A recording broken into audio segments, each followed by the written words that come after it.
You mind? There's a city commission meeting tonight, so. You'll be on time. All right, we'll go ahead and open up the Ford County Commission meeting. This is meeting 2022-36. And we are all in attendance, so I will ask Father Wesley Chavez of Cathedral of Our Lady of Guadalupe to have a prayer for us. Thank you for the opportunity to pray with you and for you this afternoon. Kind of all days, maybe we should pray this day for the election ahead of us and what comes after that. So prayer to guide us in what is ahead. So let us pray. Heavenly Father, we thank you for creating each of us with unique gifts and for gifting some with leadership abilities to help guide our county, our state, and our country. For everyone running for office, whether they win or lose, refresh their spirits and encourage them. Give them the strength to make good decisions both in and out of the public eye. Help them readily give grace and receive it. Protect their families from sickness, bitterness, and discouragement. Jesus, thank you for humbling yourself to walk alongside us. Help our leaders to be willing to walk alongside each other, their constituents, and especially the marginalized. Our leaders have different opinions and priorities. Give them the wisdom to navigate their differences and work together to strengthen our county, our state, and our country. Remind us in this election year that you have called all to be one body. Through Christ our Lord. Amen. Amen. Pledge allegiance to the flag of the United States of America and to the republic for which it stands, one nation, under God, indivisible, with liberty and justice for all. Thank you. Father Sean.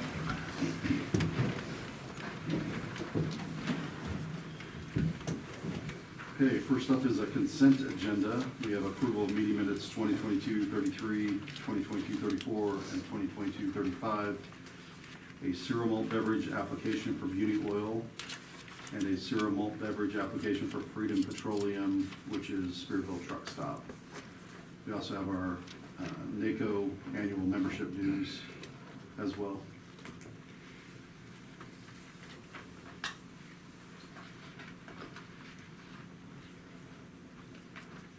We also have these new folders that we have to thumb through and look at everything in. Kind of fun. Actually pretty handy, because They are handy. my downloads on my email right now are about this big, and if I'm gonna look at them, I gotta scroll all over the page.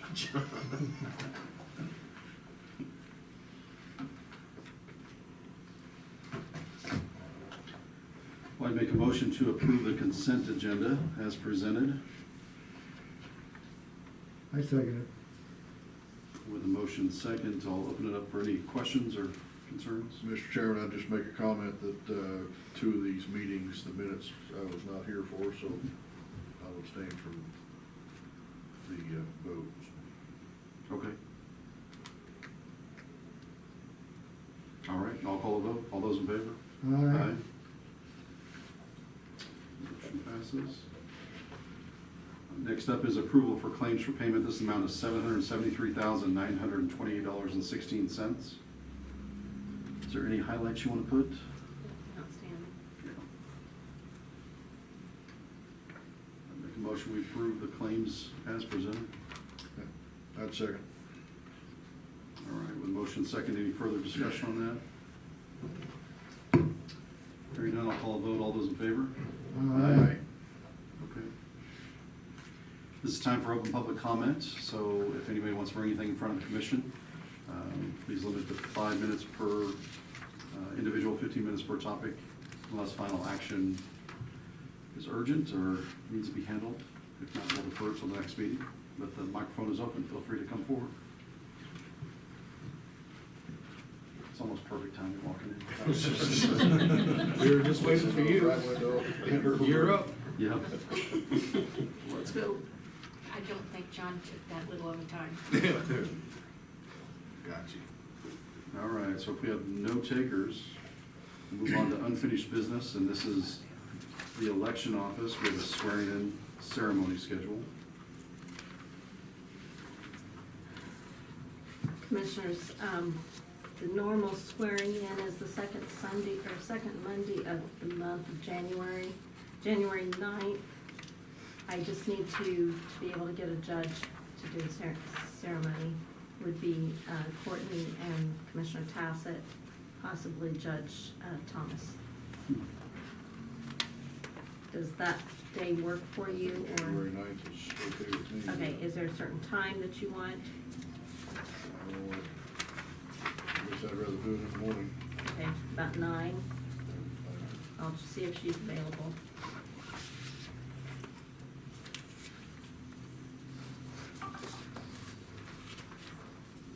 Do you need us to make a motion I for don't, that I time? don't believe so. Yeah, figured it was just part It's of just work. a standing count. Move on to legal counsel. The Kansas Department of Transportation Acknowledgement or Agreement. Yes, Chris is really the leader here on this one. He's worked on this contract last week. And I'll let him tell you a little bit about it. So this is the agreement between KDOT and the county for the off-system 97 local bridge improvement program.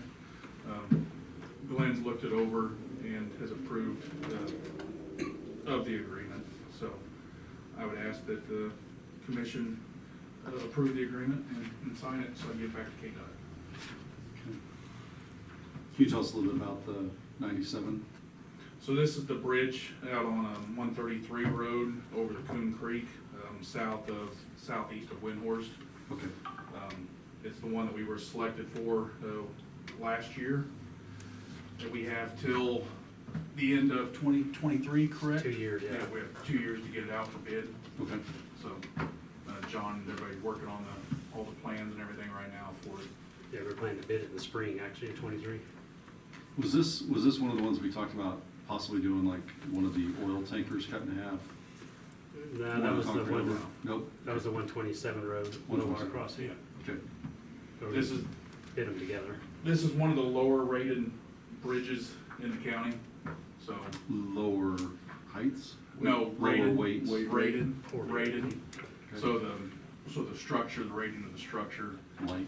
yeah, well, yeah, light, it's posted for a weight limit on it now, and I believe the new structure It'd be a legal load. will be a legal load, Widened. so it'll be better for farm traffic on that Okay. road. Okay. Great.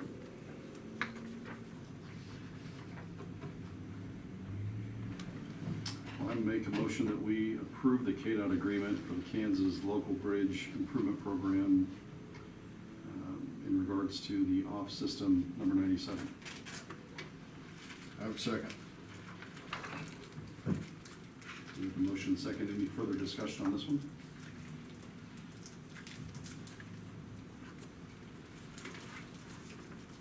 Hearing none, I'll call a vote. All those in favor?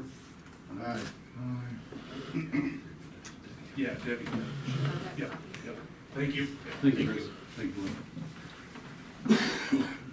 All right, and at this point, we move on to the county administrator's report. The first 3 items are gonna be for Fort County Engineer, John Honeywell, Kirk and Michael. Welcome, John. Thank you, good afternoon.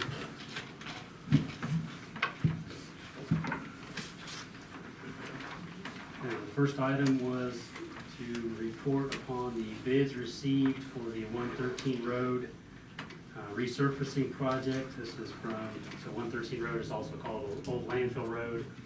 It goes in front of the County Public Works Building. And this is from Comanche Street up to Highway 50 to the north, so 1 mile, to reconstruct the asphalt paving there. We advertised this project with highway construction contractors, received 2 bids this morning.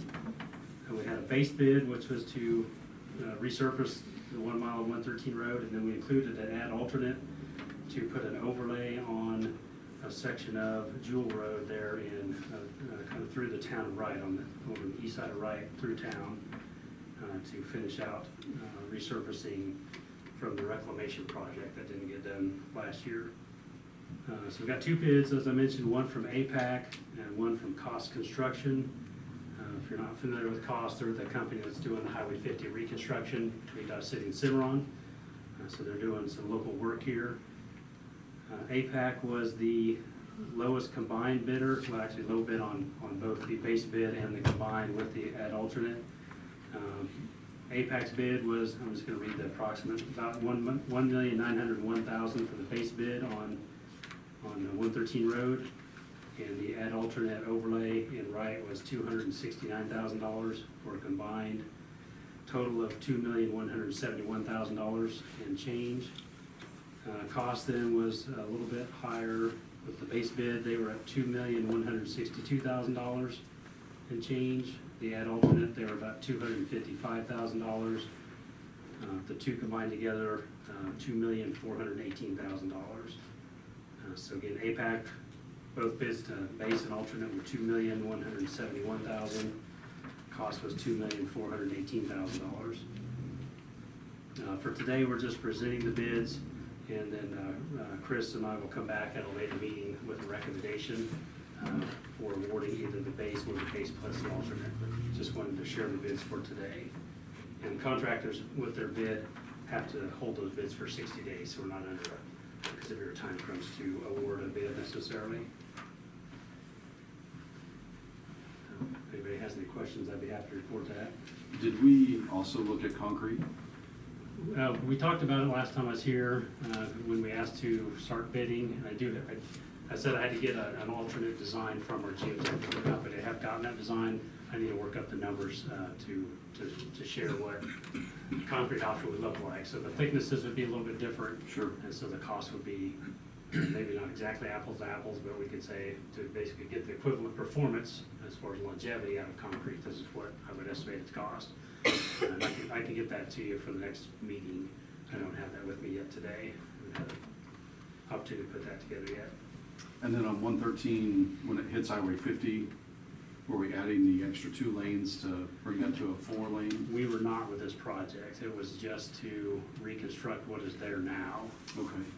And felt like that was as much as the budget could handle at this point in time. So if there was a desire to go ahead and 4-lane it all the way up to Highway 50, that could be done at a later date with additional money. But that's not part of this bid currently. Okay.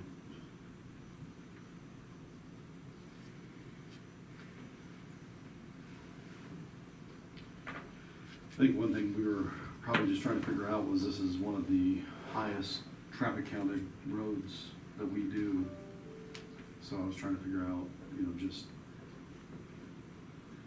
life of it and maybe even just concrete if that. Sure. And so to recap, the thickness that we bid was designed for a 30-year life with the traffic count numbers that we had.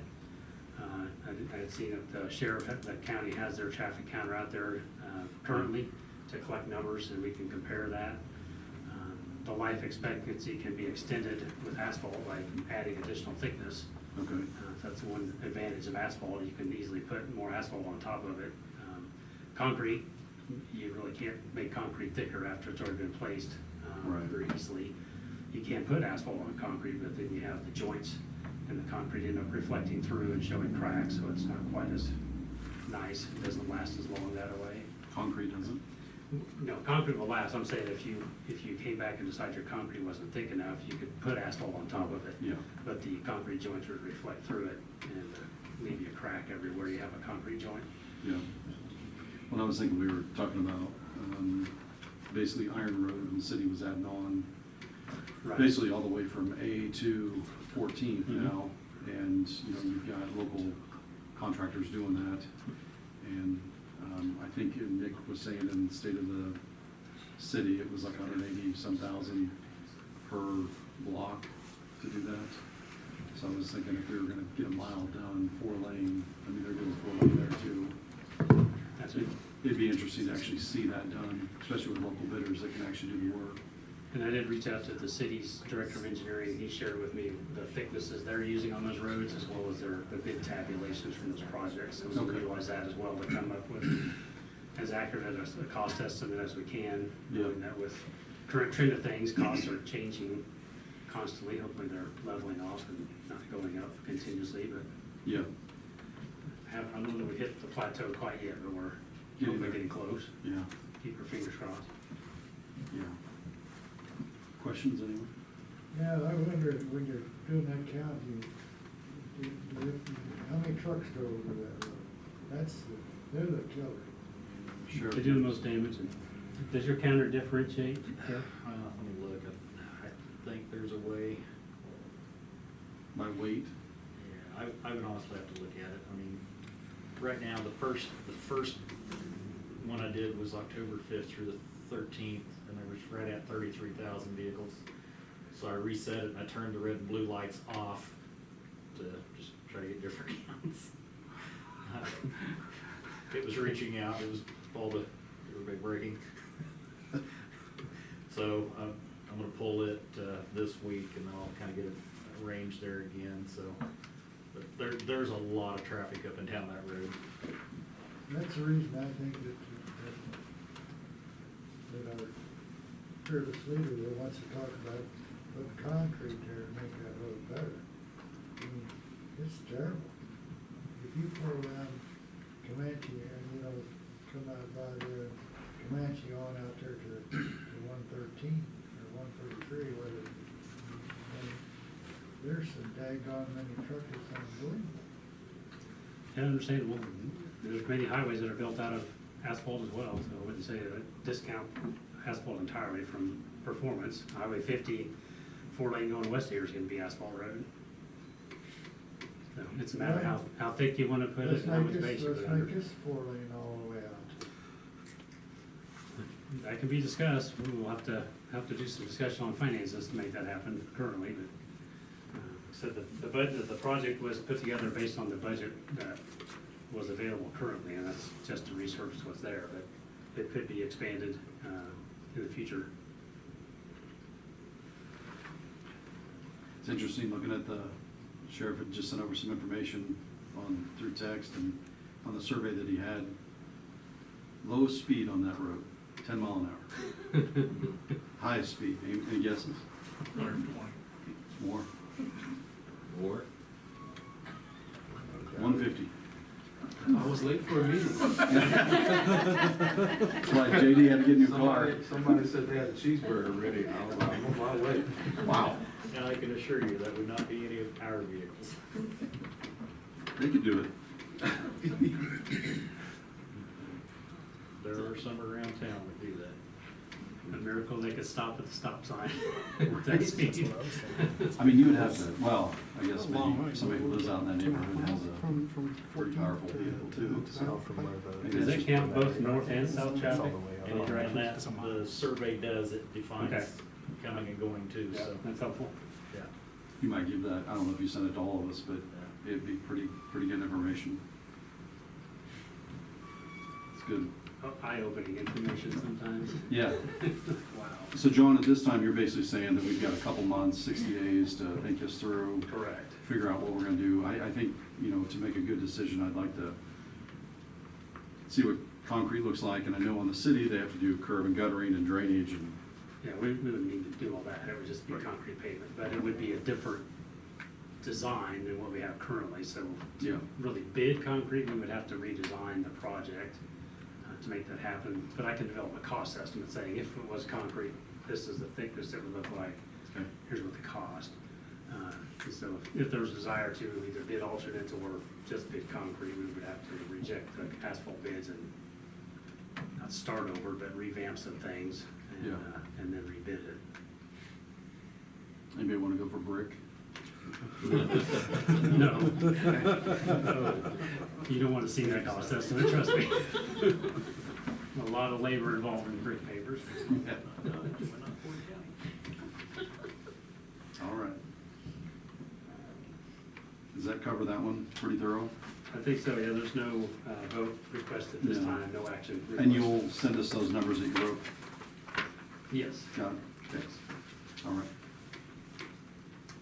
Next item on the agenda then is an agreement with Kirkham Michael to Ford County to perform the upcoming biennial bridge inspections. Again, in summary, the biennial routine bridge inspections are mandated by federal law, and the authority to have those completed have been delegated by the state down to the county or local owner level, could be city. This agreement, I mentioned that also includes the 16 bridges within the city limits of Dodge City. So the Ford County partners with the city to provide them a better value for them to have somebody inspect their bridges independently of the counties to be quite a bit more expensive. So this includes 164 total bridges. That's 148 county bridges, 16 Dodge City bridges, $103 per bridge for the inspection and report, for a grand total of $16,892. And these inspections are due in February of 2023.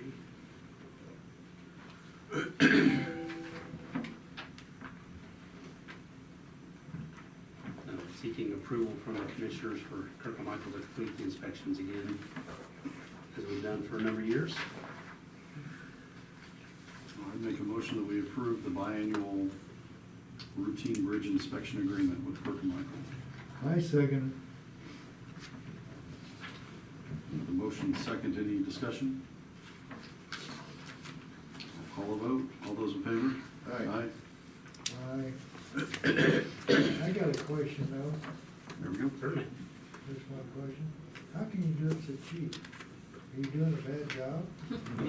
Absolutely not. $1.03 is not much money.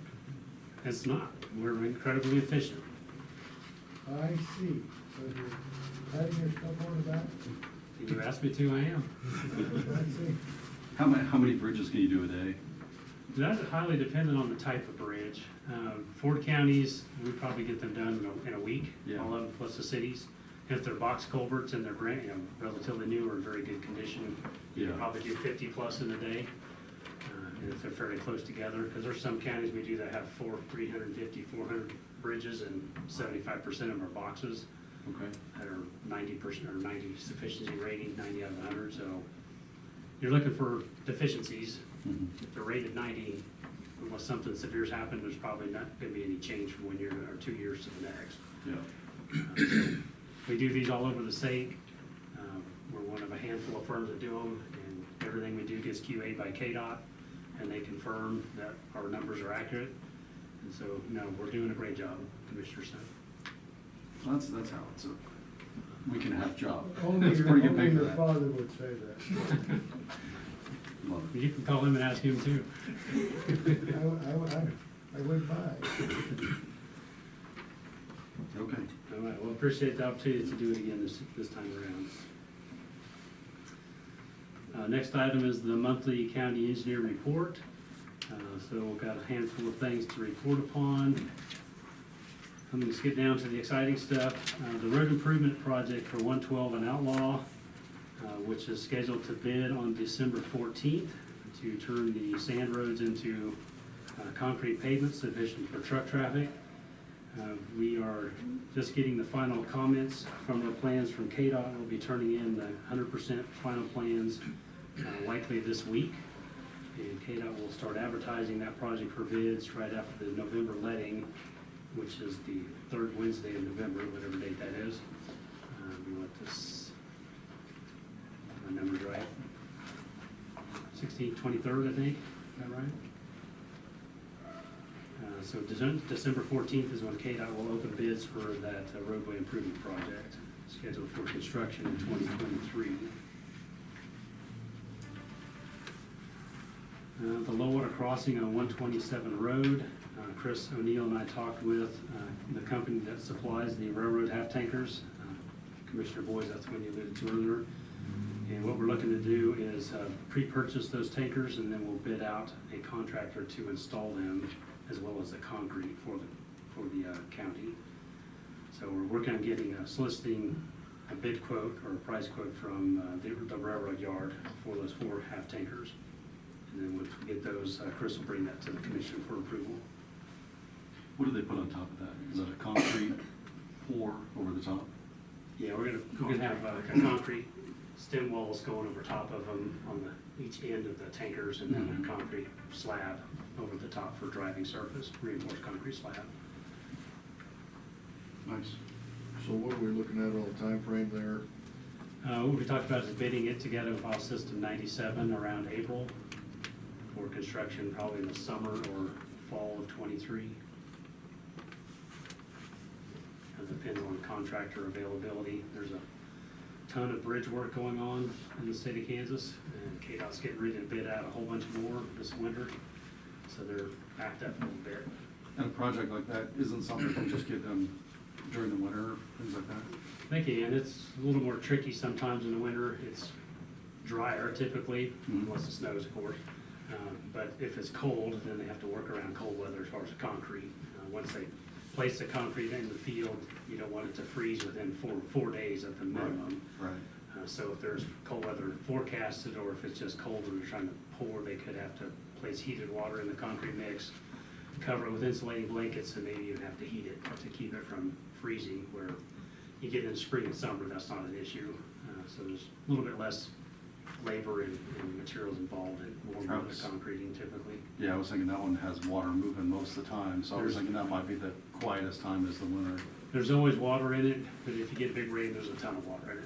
Yeah. So we want to try to avoid that time period especially, Yeah, spring. because it'll be underwater if it rains a lot. Commissioner Task definitely atone for that. Yeah. Yep. You never know when that day's coming either. Nope. Contractors will just have to do the best they can, and they know the risk. Mhm. On the railroad tank cars, we can get those bid and bought this year, and they will hold on to them until the contractor is ready, and then they would deliver them at that time. So there won't be any problems with supply on that end. Got it. Yeah, and they have some on hand. That's why he's gonna give us a price quote, so we can move forward on that, get them secured and locked up. I'm interested in that one just because I think it'd be neat to actually see if that is a viable price point for the future on other bridges. I mean, if that's something that really, first time we've tried it. There's certainly a place and location for them. They don't work everywhere. Right.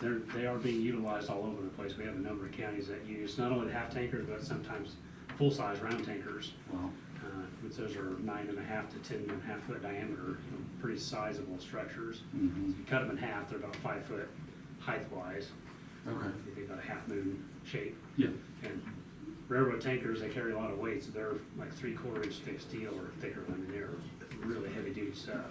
Yeah. It'll take a long time to rust them out, that's for sure. So, pretty nice. They install pretty quick, and they're very durable pieces of equipment. Okay. Something to certainly keep an eye on for future applications. Mhm. So the nice part about them is they've already been bought by somebody else. It's not new steel. They just have to clean them up and then modify them, cut the ends off and whatnot to make it usable. So when you think about the price of new steel, where it is, there's some potential savings in using, kind of reusing old products.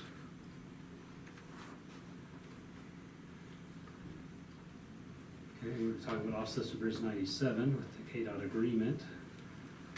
Jewel Road reclamation, I have been in contact with APAC about the cracking and have not yet received a response from them on how to address the cracking, so we'll try to put some pressure on them to get a response so we can get hopefully an endpoint in mind there and get that project finished up. The 123 road temporary culvert replacement, all the permits have been approved by the Corps of Engineers and Department of Water Resources. And Chris is getting bids for purchasing the pipe culverts so he can get that structure replaced here this winter. How long has this project been open? Okay. Been on this That was for quite a back while, it was back in April when we first were alerted about it, and we started the permit process. Okay. As part of the permit process, we had to come out and do, for this structure, had to survey it and put together a basic set of plans, so that certainly takes a little bit of time, a couple months, and then I think once we send it to the Corps, they've had it for a couple of months after that. Was there another one that was on this same road, just, There's been 2 others on that same road. okay, maybe that's why I'm Yeah. thinking this is. Yeah, there was, It's ongoing. yeah, that creek crosses that road in that mile 3 times, and there was 2 other wood box culverts that gave way the same way. Okay, So we've done the same project twice. I did not go buy the culverts beforehand because we're talking tens of thousands of dollars there, that if we went and bought the culverts beforehand and then for some reason the permits didn't get passed, we'd be sitting with those culverts that we wouldn't be able to do anything with. So now that the permits have all been passed, I'm going out for bid to get those culverts purchased. Okay. But yeah, this mile ought to be in pretty good shape after this structure gets replaced. It seems like there's been signs up there for years. Probably has. It's only been about 5 years since the last time we did it, yeah.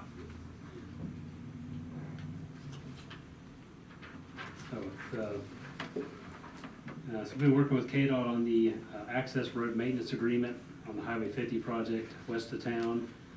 I got some comments back from KDOT on regarding the comments we provided to them, and I forwarded those to Glenn this last week for his concurrence or further commenting. And so if we're getting close to having that wrapped up, we can get a final agreement in place before the commissioners here pretty soon. The passing lane projects that are going east on 50, I was gonna look up the actual letting date since they got moved, and there was a change in KDOT's website, so the schedule wasn't available last week, and I tried to look that up, so I will continue looking. If they don't get it fixed, I'll let them know that they have the wrong schedule on their or on their website to get those dates for you guys.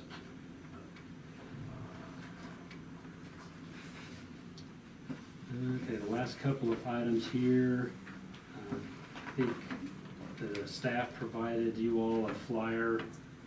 So KDOT is working on improving Highway 50 going west of Cimarron. I realize that's in Gray and Finney County, but to improve those 2-lane roads from the existing 2 lanes to a 4-lane expressway like we're doing currently between Dodge City and Cimarron.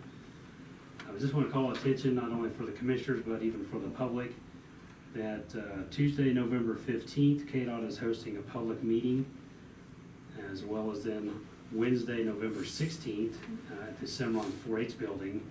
They're having a second public meeting to provide preliminary information on those projects. So again, that's Tuesday, November 15th at the Pierceville Federated Church, or Wednesday, November 16th at the 4-H building on the west side of Cimarron. That's from 5:30 p.m. to 7 p.m. So I will be there for both those meetings as Kirk and Michael's part of the design team.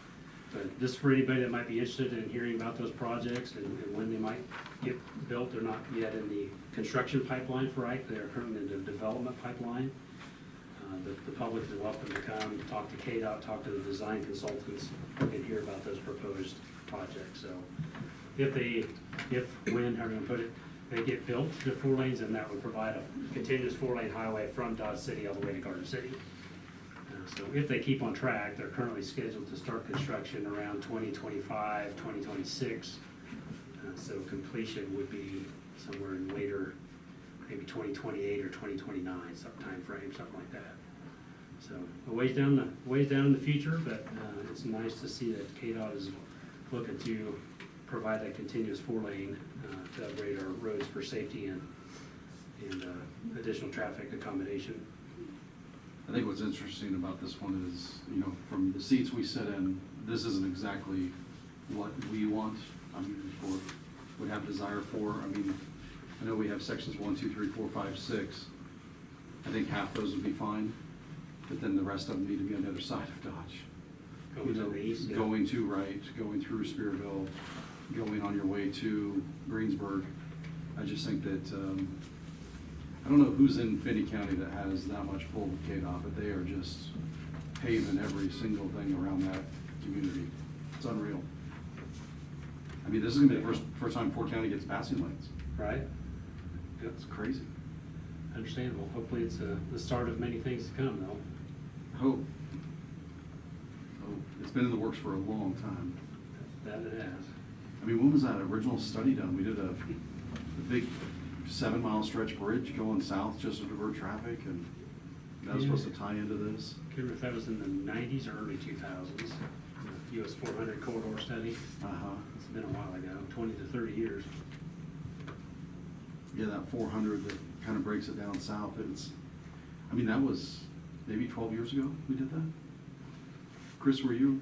I know you weren't in charge then. I didn't know if you worked for us then. Yeah, I worked for you, I wasn't in charge yet. Yeah. But Do you I remember don't that project? I don't remember that project, no. Man.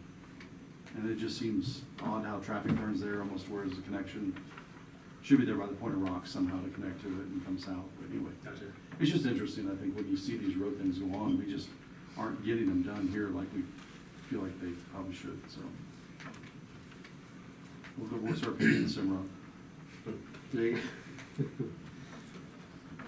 So the next thing I was gonna update the commissioners on, I previously mentioned that KDOT is in the planning stages, we're talking about east of Dodge City, to improve Highway 50. And before I reported, it was listed on the Ike website as from Avenue P east to the Chris and I call it the US 50 Business Junction, or in the map, I think it says the west US 283 US 50 Junction, which is there kind of by the, back west of the ammonia plant, where the FedEx and the old Chaffin building and all that highway, kind of the Y of the two highways come together. So I contacted the district office in Garden City, and they said that map is not quite correct. That the way it's supposed to be worded is, currently KDOT is in the planning stages of improving Highway 50 from Avenue P to that junction to a 4-lane expressway, and then in addition, reconstructing Highway 50 from there east to the 283 junction, which goes north to Jetmore, to a 4-lane expressway. But we'd even talked about that going past that Going point. past that, well, at least to The curve. Highway junction. At least to Yeah, I that think- junction, but yeah, Right. it really ought to go I past. think the desire would be to go clear past right, where all the access points right are located. But I did want to at least report that it was clarified with KDOT that the current project they're looking at does go to the east junction, which turns north to Jetmore. And is that the project 3234? Is it the one No, near your nose? the 3234 project is for passing lanes. Let me look at this, oh, yeah, wait a Is that second. past Spearville then, or near Spearville? I think that description, I'll have to look into that, because it does say it's starting at the concrete pavement northeast of Dodge City, Yeah, going near Spearville, but the passing lanes aren't gonna be continuously that whole stretch. And I understood them more towards the Spearville end. I'll need to double check that description, see, because that seems odd as well. okay. Because I think what we're interested in is definitely the intersection there going to Jetmore. Lots of truck traffic.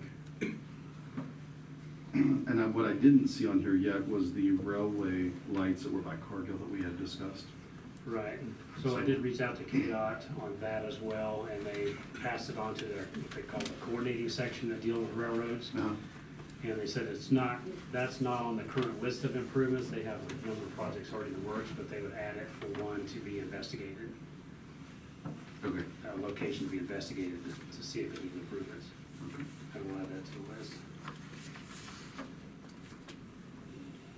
And then also realized, on the way out here, the county commissioners approved 2 design contracts for additional off-system bridges. I need to get those added to the list as well. We haven't done any work on them yet.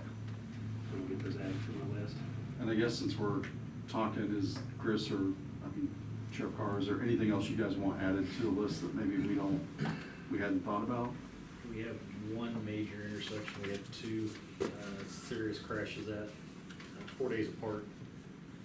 50 west of Dodge, at the 50-50 intersection south of the casino.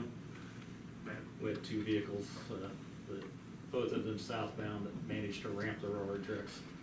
That was gonna be my suggestion as well. I've asked KDOT about, since we're doing the 4-lane expansion out west of town, why now that Highway 50, the bypass no longer exists, the main Highway 50 is what goes up past Yeah. the casino, why that intersection has not been addressed, because the main highway has to stop and turn, or just have that on-ramp, where the main 4-lane highway keep going into town, turns into a county road right there for Wyatt Earp.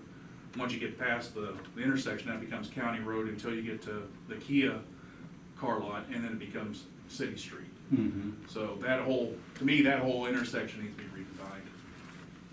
Put a couple half tankers down there too. They'll stop ramping their railroad tracks. End up in homes?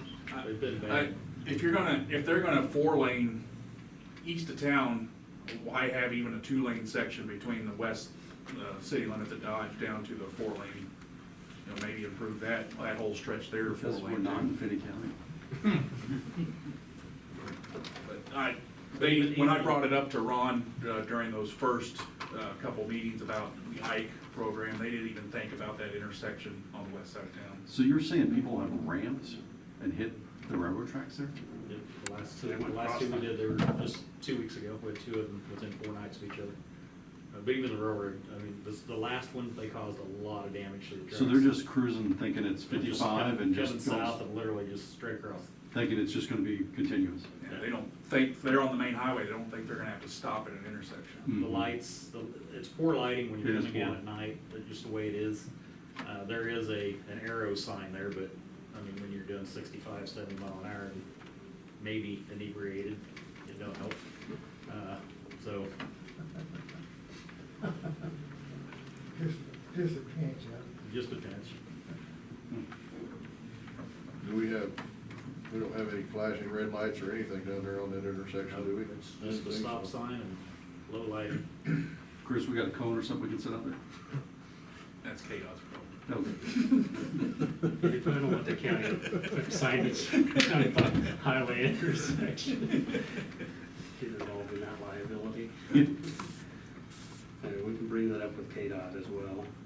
And they're more than free to also reach out to the railroad, because I know they're a little concerned.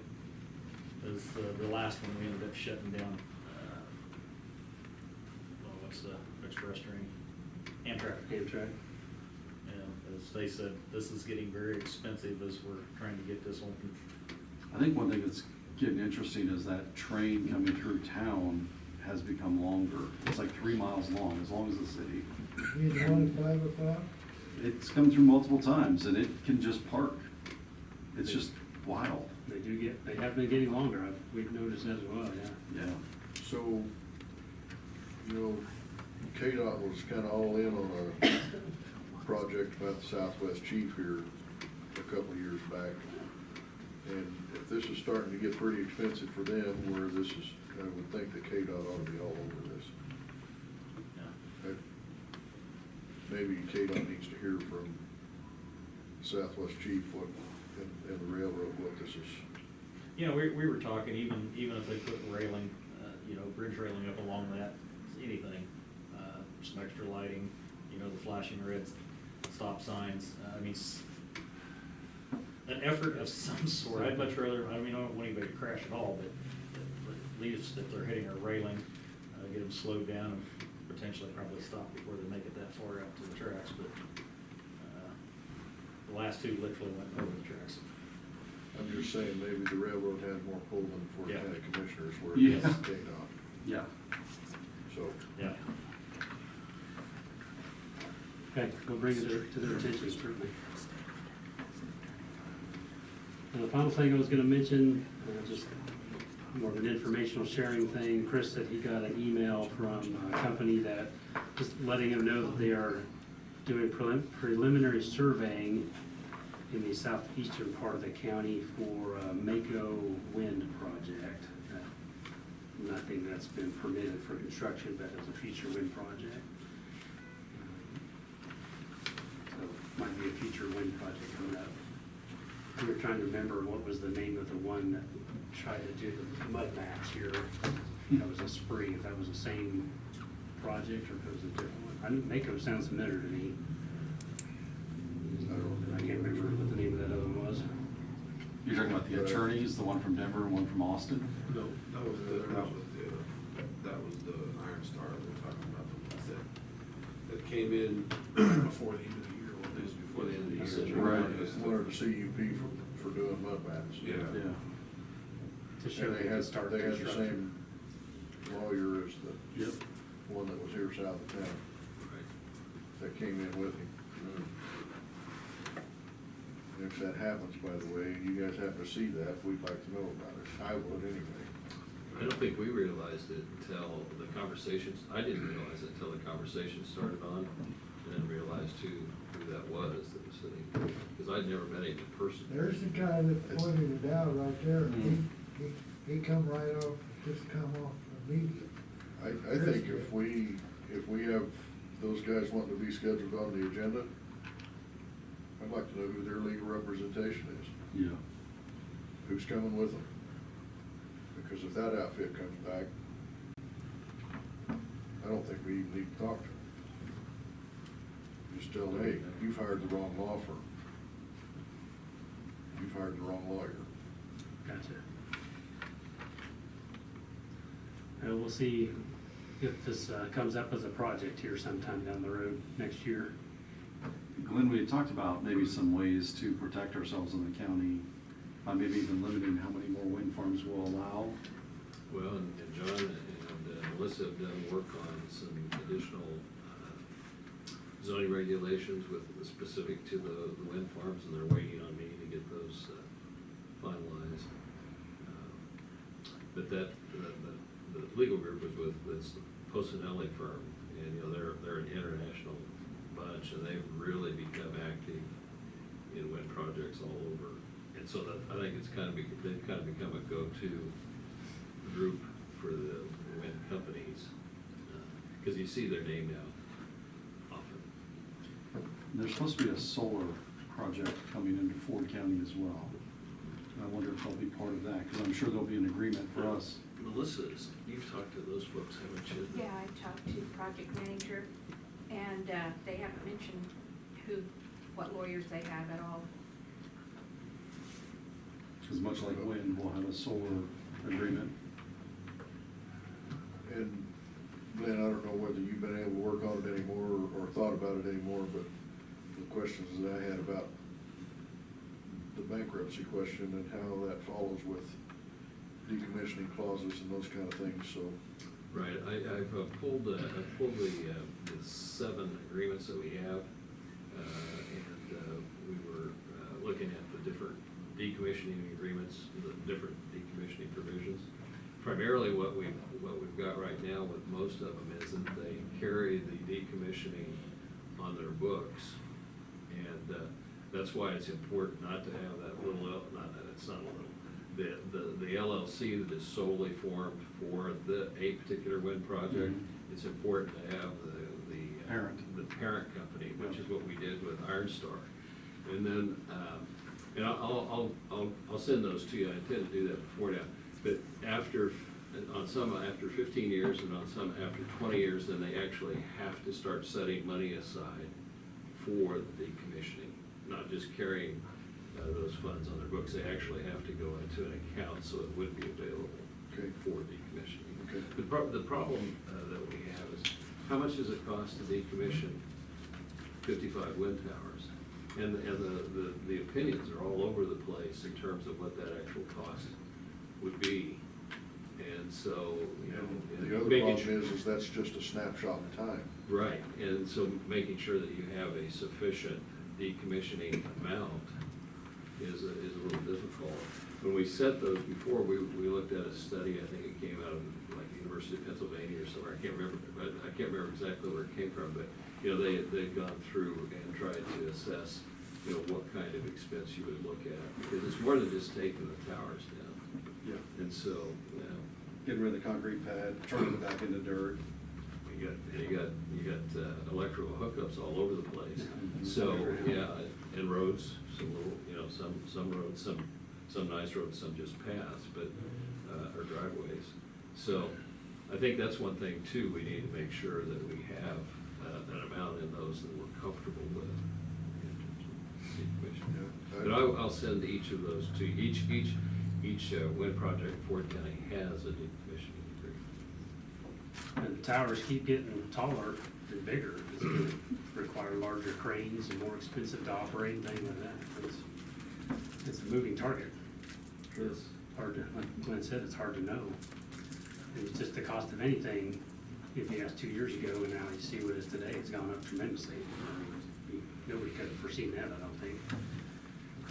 I think utilities companies could, because they're charging higher rates. I don't know if I agree with that last thing. I think there was a whole bunch of us said, this is gonna happen.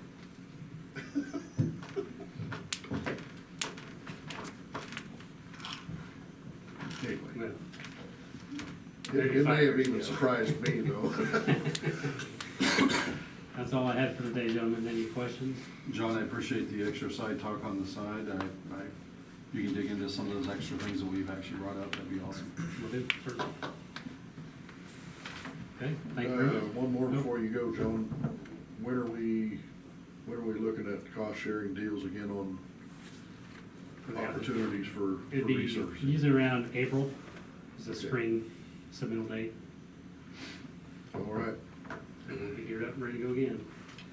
I plan to talk to KDOT and find out if there's anything different the county could do on the application to help make it more likely for selection. I mean, 102 Road, we've submitted at least 3 times, I think now, maybe 4.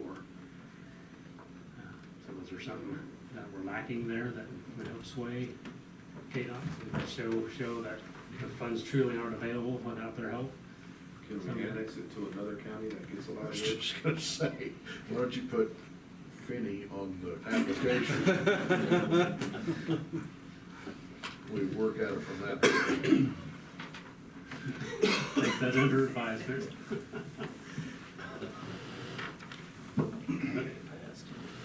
It's not even veiled anymore, is it? Just put it out there. Too many years. Too many years. Gentlemen, the next 2 items are for Planning and Zoning Director Missy Drake. Good afternoon, gentlemen. Hi, Missy. You should have before you Resolution 2022-37. And what this is a plat that is along Avenue P. The 911 address is 1500 Avenue P. The purpose is to extend the property line on 2 existing lots. Those 2 existing lots, what's actually happened is their septic systems has been built over into the next lot. So Mr. Busey is allowing them to buy that much of the land so that they can get the full lot with their septic systems in it. So that's what the 2 lots. The 3rd lot is to separate the cell tower that's out there. And the 4th lot would just be a suburban residential zone. The zoning board held their monthly meeting October 24th and voted 3 in favor and none opposed to approve this final plat. Do you have any questions?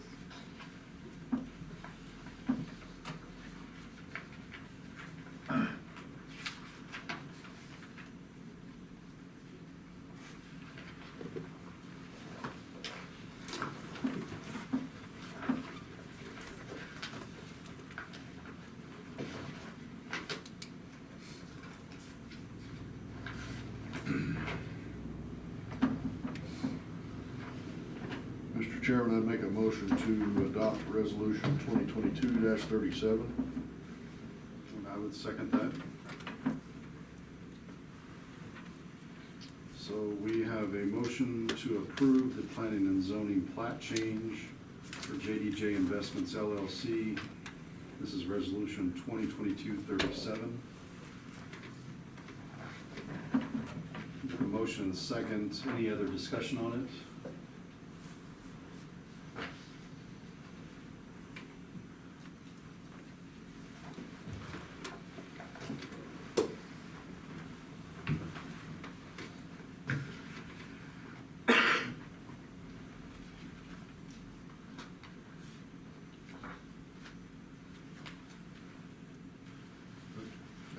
Okay.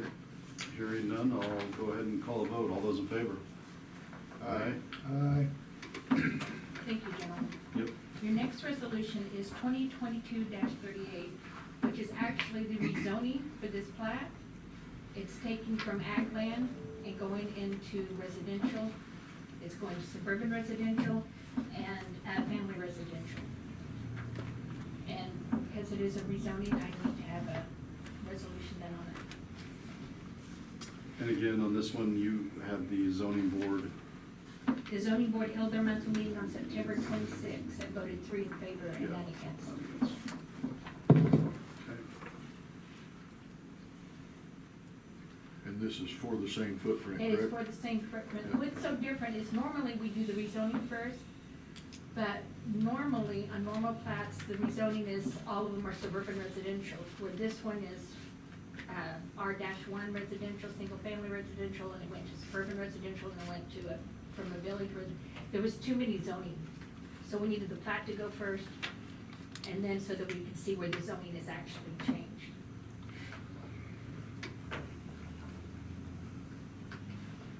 Mr. Chairman, again, I'd like to make a motion to adopt resolution 2022-38, approving the rezoning from ag to suburban residential and single-family residential. I'll second that. So motion second on the rezoning request for JDJ Investments LLC. Any further discussion on this one? Yes. I would like permission to substitute Exhibit B. Once Exhibit B is the plat that you just approved, once that's been all signed by all the necessary parties, if we could put that in as Exhibit B to that resolution, because right now it's just the plat without any of the signatures on it, just so it's maybe more complete for the record Sure. somewhere down the line, so Sure. that would be okay. Yep. I don't think the wording really needs a change, but I'd just like to do that so that it's a better picture. record. Yep. All right. I'm in agreement with that. I'll call a vote. All those in favor? Aye. Aye. Aye. Thank you, gentlemen. Congratulations. Thank you, guys.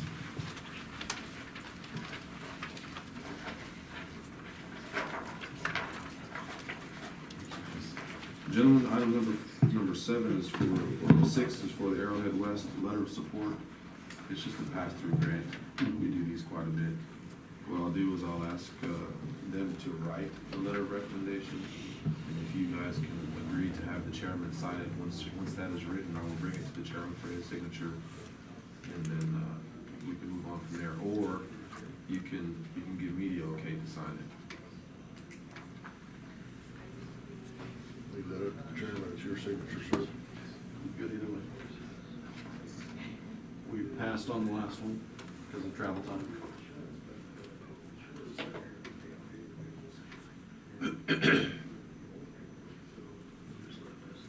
All right, I'd make a motion that we approve the letter of support for Arrowhead West as requested. Have a second. With whose signature? Either one. Okay. You want me to state that? Yes.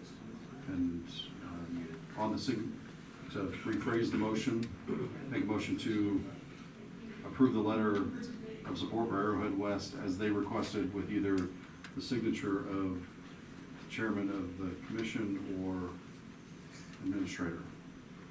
And I will second again. I'll call a vote. All those in favor? Aye. Gentlemen, item number 8 is for Information Technology Director, Matthew Brackey. He's got quite a few renewals to go. You skipped. Did I skip one? You did. Okay. I was ready for that one. I was waiting for it all meeting.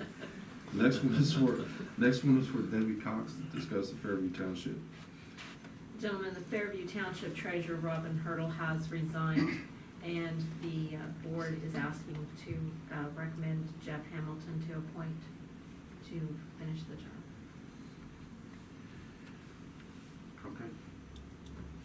Mr. Chairman, I make a motion that we approve the resignation of Robin Hurdle from the position of treasurer for Fairview Township.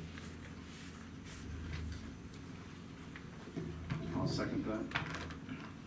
With the motion second, I'll go ahead and call the vote. All those in favor? Aye.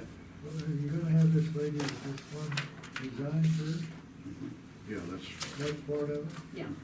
Okay, I'll vote yea. Okay. I just skipped over. And then next up is the recommendation they have of Jeff Hamilton. I make a motion to appoint Jeff Hamilton to the position of treasurer for Fairview Township. I second it. And with the motion second, I'll go ahead and call the vote. All those in favor? Aye. Okay. Now we're ready Now we're ready for Matt Brackey. Gentlemen, thank you. I have copies of all of the renewals if you need a handful. I think I've got them right here.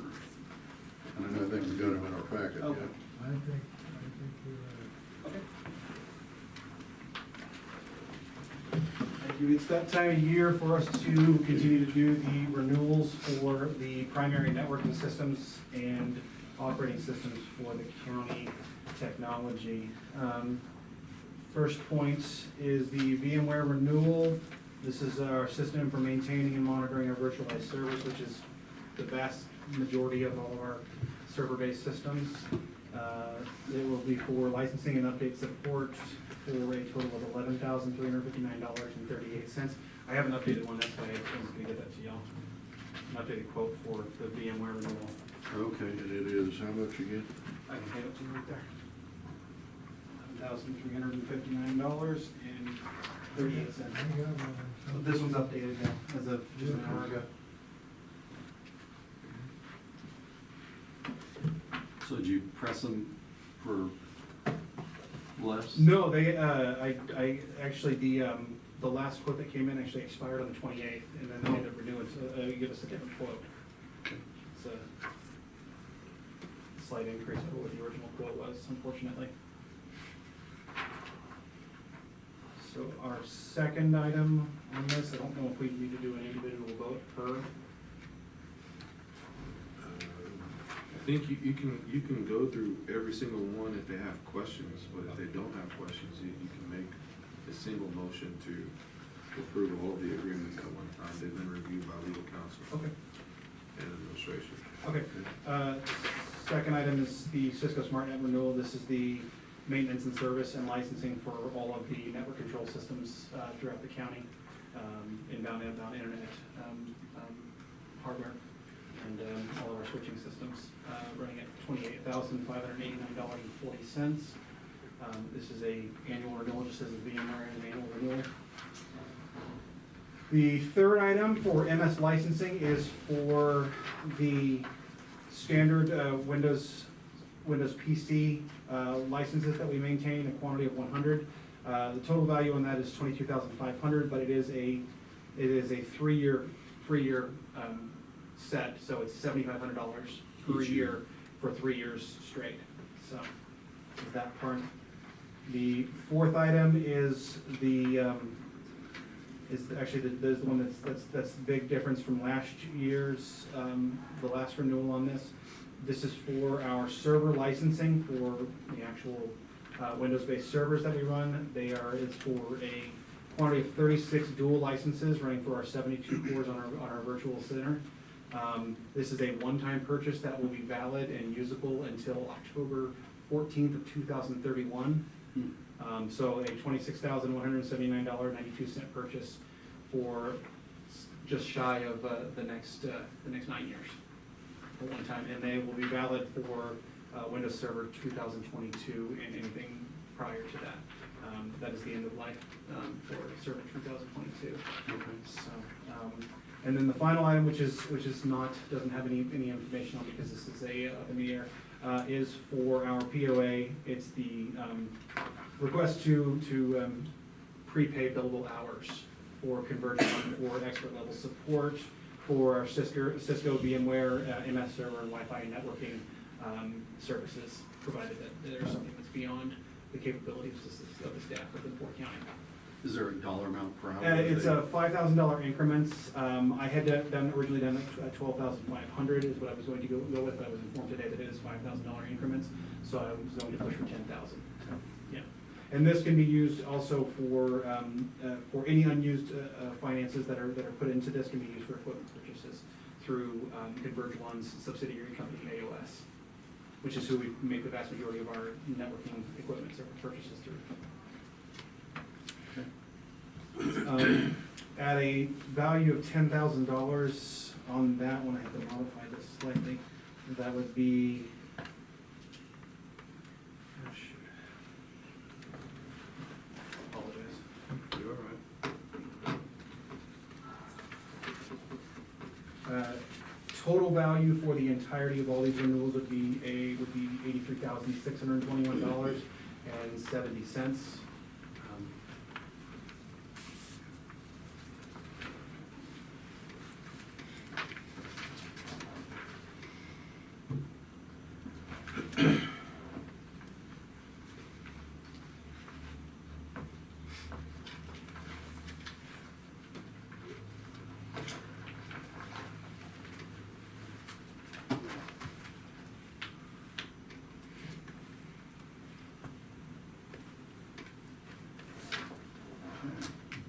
Mr. Chairman, without any other objection, I would make a motion that we approve all of the licensing renewals and the money pool for billable hours through Converge One.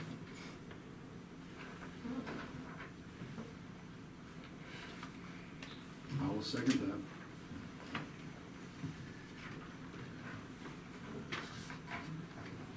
All right, we have a motion second to approve the renewals and the billable hours, which grabs the agreement as well. Yes. Any further discussion, gentlemen? I'll go ahead and call a vote. All those in favor? Aye. Thanks, John. Thank you.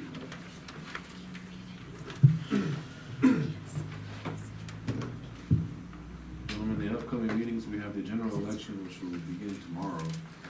Had early voting for the last couple of weeks. Do you want to say anything about that? We had 150 in office today from 9 to noon. Till noon. Vote tomorrow from 7 to 7 at the polling locations. There we go. We have the Community Facility Advisory Board meeting. The next one will be Thursday, November 10th at 6:30. That'll be at City Hall. And real quick, just going back to the election, there's two locations? In Dodge City, yes, Civic Center and the Hoover Pavilion. Okay. I don't know if you guys get random calls during those days, but sometimes I get those where people are just trying to figure out where they're going. They can go to VoterView, the Secretary of State's website, and they can put in their information. It'll tell them exactly where to go. They can also get a sample ballot, Okay. ballot.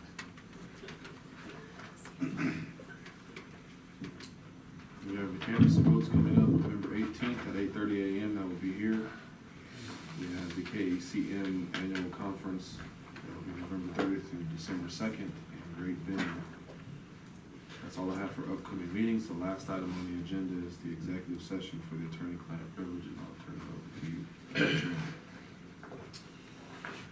Okay. I move the board recess into an executive session to discuss legal issues related to a condemnation proceeding pursuant to the attorney-client privilege exception to the Kansas Open Meetings Act, KSA 754319B2.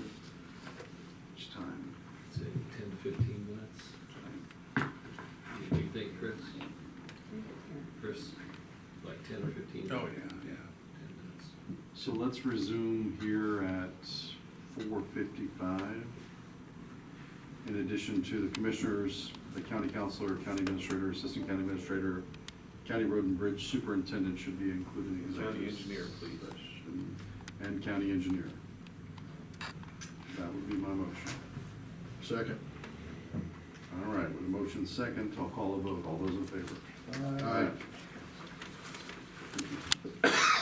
Okay, we are back out of executive session, and we have two things in front of us. One is an engagement letter, and I would make a motion to approve the legal course of action for an engagement letter as presented.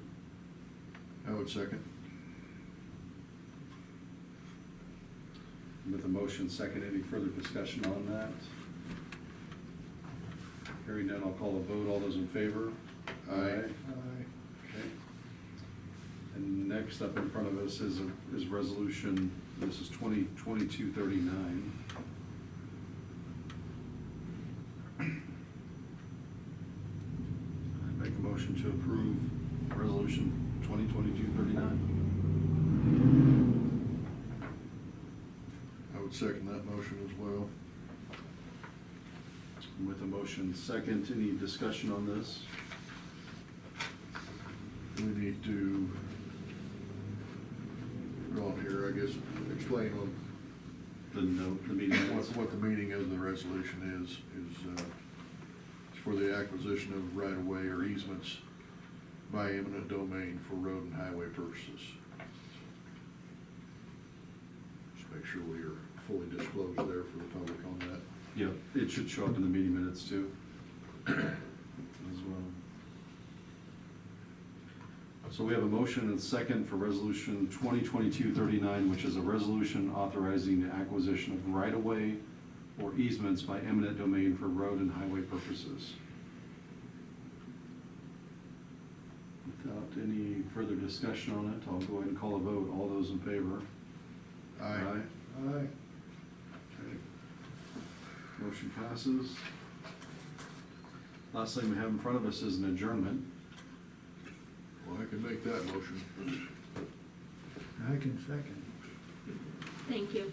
And with a motion second, any further discussion? Talk about a football Well, game? let's or- see what we can Go out and vote discuss, we'll see how. Nothing to discuss. All right. All those in favor? Aye.